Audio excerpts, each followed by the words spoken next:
Ashama alkafuuni kabajamtoota jaalatamtoota maatii kiyyaa miidiyaa kan biyya keessa kan biyya alaa akkasuma biyya lafaa hundarra jirtan nagaa waaqayyo isiniif haa baay'atu. Akkam jirtu fayyaa keessanii ani nagaa gootiidha. Gooftaan haa ulfaatu.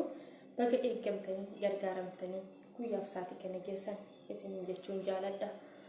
Maaliif guyyaa kana gahuun fedha waaqayyo waan ta'eefidha. Cubbuu fi balleessaa gidiraa keenya wajjin waaqayyo nu jaalate. Guyyaa fi saatii kana nuuf kennee jira. Maqaa waaqayyo haa ulfaatu. Nagaa kootti aansuudhaan warroonni kiyyaa miidiyaatiif maatii hin taane jalqaba irratti maatii ta'aa fi laayikii, koomentii, sabiskiraayib gochuudhaan maatii ta'aa fi warroonni maatii taatanii jirtan immoo sabiskiraayib gochuun isin hin barbaachisu. Koomentii sheer gochuutu isin barbaachisa jechuudha. Na jajjabeessaa isiniin jechuun jaaladha. Uummata qashtii, uummata jaalalaa. Haa ta'u har'a viidiyoo tokko kanan kara keessan dhufee viidiyoo baay'ee tokko gaafii keessa kootti yeroo hunda uumuudha. Innis maalidha hojjettanii namoonni biyya lafaa kanarra ammam kan jiraatanii fi kan walitti garaa jabaatanii anaaf baay'ee gaafiidha. Biyyi lafaa kun jechuun mana kiraayii yookiin guyyaa kanirraati ka'an hin beekamnedha. Kanaafiyyuu maaliif wal dadhaba namni anaaf baay'ee tokko gaafiidha jechuudha. Waaqayyo cubbuu fi gidiraa keenya saatiidha saatiitti waan meeqa goone waaqayyo kan gaddisiisaa oollu waaqayyo nuuf dhiisee guyyaa kana nuuf kennee jira. Maqaan isaa haa ulfaatu. Har'a taateen magaalaa Shaashamannee keessatti ta'ee akka amantiitti osoo hin taane akka nama tokkotti baay'ee natti dhaga'amee jira. Nama tokko nama fayyaalessa yookiin akkuma nama kamiyyuu nagaadhaan beetan deebi'ee gala jedhee gaafa alatti bahee lubbuu isaa tasatti dhabamtu hedduu tokko namatti dhagahama jechuudha. Amma yoomittidha wanti kun, amma yoomitti kan itti fufu? Itoophiyaan amma yoomittidha jeequmsi akkasitti kan itti fufu? Anaaf baay'ee gaafiidha. Nuyi ijoolleen biyya hormaa yookiin biyya hambaa keessa jirru gara biyyaa imaluudhaaf sodaa guddaa keessa keenyatti uumee jira. Namni tokko biyyatti galee nagaadhaan hin jiraatu jedhu. Karaadhumallee deemanii galuu hin danda'amu jedhu. Kanaaf iyyuu amma yoomittidha wanti kuni anaan gaafii natti uume. Akkasuma karaa amantiitiin ani amantii namaa keessa seenuu osoo hin taane amantii koos nan kabaja, amantii namaallee nan kabaja. Abbaan barbaade waan barbaadetti amanu, isaaf dhagahame taanaan dhagaatti haa amanu. Waan barbaadetti amanuudhaaf namni tokko mirga guutuu qaba. Isinii galee abbaan barbaade akka barbaadetti amanuutii danda'a. Ani waa'ee amantii fi waa'ee zariinnatii nan galchu. Waa'ee karaa zariinnatii yoo dhufne macaafa qulqulluu gaafa deebisnee dubbisnu yookiin karaa dhugaatti gaafa deebinu ati Oromoodha, ati Tirgeedha, ati Amaaraadha jedhee macaafa qulqulluurra hin jiru. Uummata adiis ta'e uummata gurraachas ta'e lafee tokkorraa kan nuti uumamne, innis Addaamii fi Yowaan irraa kan nuti uumamne jechuudha. Waaqayyo wanti inni gargar baasee nu uume tokko isaa hin jiru. Numatu lafarratti wal dadhabe jechuudha. Lafa kana kan diriirse nama miti, Waaqadha. Kanaafiyyuu lafa Waaqni diriirse kanarratti immoo ofii keenya fidha kan wal dadhabnu. Gaafii namatti ta'a. Lubbuun namaa qal'aanumatti baati.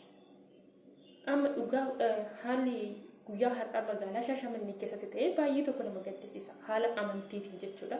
Waa'ee dhimma amantiitiin lubbuun nama qulqulluu tokko gaafa bahu hedduu tokko namatti dhagahama jechuudha. Waaqayyo nafsisaa haa maaru. Firoota isaatiif jajjabina haa kennu. Waan taateewwan akkanaa kun gaafa ta'anii maaltu ta'ame beektu? Macaafa qulqulluurra jira.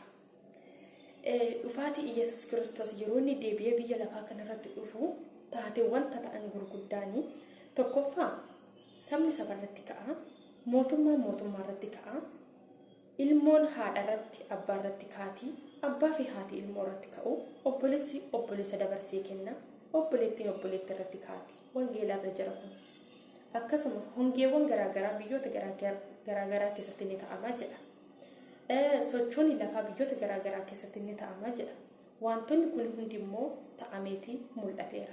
Inni kun maalidha? Ciniinsuu isa tokkoffaadha jedha wangeela irratti. Ciniinsuu kana keessa kan darbu nama kadhata qabuu fi nama amantii isaatti baay'ee cimeedha. Ciniinsuu kana keessa darbuuti kan danda'u jechuudha. Sochoonni lafaa magaalaa hunda keessatti ta'an. Akkasuma biyya keenya Itoophiyaatti illee ta'amee ture. Akkasuma yeroo darbe Dubaay keessatti ta'amee ture. Akkasuma Beeruut keessatti ta'amee ture jechuudha. Sochoonni lafaa ta'amee lubbuun namoota baay'ee miidhameera. Akkasuma biyya keenya Itoophiyaa irratti kan akka Booranaa, kan akka biyyoota garaagaraa irratti hongee ta'uudhaan beellanni namoota irratti hanqinni nyaataa fi dhugaatii bishaanii waan dhabamee fi namoota miidhaa gurguddaan ta'amaatii jira jechuudha. Kun yoo maaliif ta'ame? Gatii cubbuu keenyatti, gatii hammeenya waliif yaadnudha. Gatii hamaa waliif yaadnudha. Hunduma keenyaaf Waaqayyo araara nu miidhatu. Hunduma keenya wajjin Waaqayyo hubannaa fi ogummaa isaa nuuf haa kennu. Waaqayyo laphee dhiifamaa nuuf haa kennu. Biyya lafaa kana yeroodhaaf malee hundi keenya namni asirratti hafu hin jiru. Yeroodhaaf guyyaa biyya lafaa kanarraatii kaanee hundi keenya akka cubbuu keenyatti adabbii keenya hin arganna. Abbaa firdii fuulduratti jechuudha. Gaafa namni foonii nama foon akka ofirratti lubbuu baatee lubbuu ibiddaan guba. Dubartii garaatti baattu ibidda wajjin hin gubu. Dhiira akka osoo akkasti isaanii itti qumatti hin dhagahamin feestaala irratti coobsanii ibiddaan gubaa turan. Morma kutanii akka baandiraatti baatanii deeman. Kanaan cala wanti ta'amu maaltu jira? Hedduu tokko namatti dhagahama. Waaqayyo biyya keenya nagaa haa buusu. Furmaata biyya keenyaaf haa kennu. Furmaanni Rabbiin harka malee nama harka tokkollee hin jiru. Dhugaa hedduu tokko namatti dhagahama. Biyya keenyatti qaala'insi jireenyaatti fufee lubbuun namaa immoo rakkasa ta'e. Biyya namaa keessatti garuu lubbuun namaa kabaja qaba. Baay'ee tokko lubbuu namaa dhiisati lubbuu saree tokko kabaja qaba biyya namaa keessatti. Garuu Itoophiyaa keessatti xinnaadhaan amma guddaatti kabaja dhabdee ibiddaan gubachaatii jiru. Namni gaafa jiraatti ibiddaan gubatu caalaa maaltu namatti dhagahama? Biyyi keenya eessatti akka deemtu namaaf hin galu. Dhugaa baay'ee tokko namatti ulfaata. Warra du'aniif Waaqayyo jannata haa kennu jenna. Warra jiraniif immoo Waaqayyo nagaa haa buusu jenna malee homaa gochuutii hin dandeenyu. Biyya namaa keessatti kabajaan jiraanna. Biyya namaa keessatti kabajaan namni eessa dhufte eessa deemta maal hojjetta naman jiru hin jiru. Garuu biyyatti dhalanne keessatti immoo maal ta'aa jirra? Lubbuutu ibidda gubachaatii jira. Alatti ba'anii deebi'anii galuu hin jiru. Dhugaa hedduu tokko ulfaata. Waaqayyo nu haa yaadatu. Waan hundumaa keessatti Waaqayyo araara isaatiin nu haa yaadatu. Amma yoomitti garuu lubbuun nama bilaashatti kan baatu.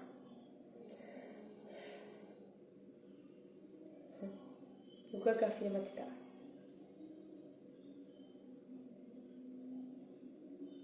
Gaafa haala jireenya gadi fageessanitti yaadanii baay'ee gaaffii namatti ta'a. Eenyumtiyyuu akka nama foonitti hin dogoggora. Nuti immoo akka amantii keenyatti yookiin faastaa yookiin faarfataa yookiin tajaajilaan tokko gaafa dogoggoru nuti isa wajjin miti kan dogoggoru kan itti amanne beekna miti. Nuti namatti miti kan amanne. Kan amantii namaa faalleessuu fi kan amantii namaa walitti buusu baay'eetu jira. Yeroo darbe namichi tokko ani Rabbiidha, ani Waaqadha jedhee dhufe. Akkas jedhanis immoo wangeelarra. Baay'ee isaanii ani Kiristoos jedhaniiti isinitti dhufu. Akka isin hin doorsisne of eeggadhaa jedha wangeelarra. Baay'ee isaanii maal jedhu? Ani Kiristoos jedhaniiti dhufu. Kanaafiyyuu of eeggannoo godhadhaa jedha. Hanga ani Rabbi ofiin jedhanutti gahe jechuudha namni fooni. Kan kana gochaa jiru immoo jaalatanii osoo hin taane seexanatu keessa isaanii gole. Seexanni koo jalqabayyuu Addaam fi Hewaan kan karaarra balleesse isheedha. Kanaafiyyuu namni dogoggoruu isaa jaalatee miti kan lubbuu nama baasu. Jaalatee miti lubbuu ofii isaatii baatutti ibidda kan qabsiisu. Kanaafiyyuu akka amantii keessanitti Rabbiin kadhadha. Akka amantii keenyatti Waaqayyoon ni kadhanna. Waaqayyo araara isaatiin nu haa ilaalu. Waaqayyo immoo cubbuu jibba malee cubbamoota hin jibbu. Nuuf jedheeti kan inni lubbuu isaa laate. Kanaafiyyuu Waaqayyo araara isaatiin nu haa yaadatu isiniin jira. Lubbuu qulqulluu kanaa ba'eef immoo Waaqayyo mootummaa isaa haa kennu. Biyya keenyaaf nagaa haa buusu jenna. Waa biraa homaa jechuutiin dandeenya. Viidiyoo kanan qabadhee dhufee fi lubbuun nama kanaa akka tasaatti ba'uusaa baay'ee tokko waan natti dhagahameef malee ani amantii keessa galuuf miti yookiin zarinnati keessa galuuf miti. Waa'ee zarinnatis wanti beeku tokko hin jiru, waa'ee amantiis wanti gadi fageessee beeku tokko hin jiru. Garuu eenyumtu namni kaminuu amantii ofii kabajuutii qaba. Waan ta'ameef Rabbiin haa murteessu, nuti hin beeku, abbaa firdii isadha. Akkasiin jedha wantoota koo viidiyoon koo har'a kana fakkaata. Dogoggora jiruuf na of galcha. Akkuma beekamu warroonni haara taatanii Kiyyaa Miidiyaa doo sabiskiraaybiin godhin bira hin darbinaa. Jajjabeessa isiniin jedha mucayyoo qaxalee kana share, like, comment gochuuti hin dagatinaa. Dogoggora jiruuf dhiifama naa godhaa.